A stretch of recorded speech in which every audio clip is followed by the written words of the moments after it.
ये तमाम इंसानों की फितरत है कि अगर उनके सामने कोई उनसे बुजुर्ग मौजूद होता है तो वह अपने अफ़आल और किरदार का ख्याल करते। ऐसा ही है या नहीं भाई? हम अपने दोस्त के साथ हैं, कैसे बोल रहे हैं, कैसे हाथ चला रहे हैं, क्या पहने हैं, बहुत ज़्यादा कोई ख्याल नहीं करते। लेकिन अभी मेहमान आ जाए तो फ़ौरन हमारे बोलने का अंदाज बदल जाएगा। कोई बुजुर्ग शख्स आ जाए तो बहरहाल हम अपनी हरकतों का ख्याल रखेंगे। और यही वजह है कि आजकल सिर्फ बाजारों में और दीवारों में कैमरे लगाए नहीं जाते, लगा के बताया भी जाता है कि स्टिकर लगा दिया जाता है कि भाई बिल्ला ध्यान रहे यहाँ कैमरा लगा हुआ है। भाई आप बता क्यों ना कैमरा लगा के? इसीलिए को बता रहे हैं ताकि ये जो उछलते हुए आ रहे थे अब संवरते हुए चले।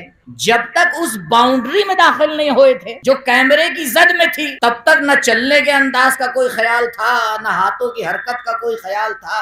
लेकिन जैसे ही पता चला कि उस कैमरे की जद में आ गए कि जो इनकी तस्वीर को महफूज कर रहा है, तो अब कदम भी संवर गए, हाथों की रफ्तार भी सुधर गई, चेहरे का अंदाज भी बदल गया, कोट के बटन भी सही होने लगे, जूते का तरीका भी सही होने लगा। मैंने कहा किबला ये तो एक कदम पहले ही वाले हैं आप। कहा जी मैं तो वही हूं, लेकिन ये बाउंड्री वो नहीं है। मैं तो वही हूं, मेरे अंदर कोई तब्दीली थोड़ी आई है। मैंने कहा आपकी तो हर चीज में चेंज हो रहा है। कहा आपने देखा नहीं, पहले मैं कैमरे की जद में नहीं था, लेकिन मैं अभी एक कैमरे की जद। अल्लाह, ये इंसान एक मामूली कैमरे की जद में आता है तो अपने आमाल को संवारने लगता है। इसका मतलब यह है कि मारिफत परवरदिगार बड़ी कमजोर है। अगर इसे पता होता कि परवरदिगार की नजर पूरी कायनात के ऊपर जारी है, वो खलवत में भी देख रहा है, वो जलवत में भी देख रहा है, वो अकेले में भी नजर डाल रहा है, वो जम में भी नजर डाल रहा है।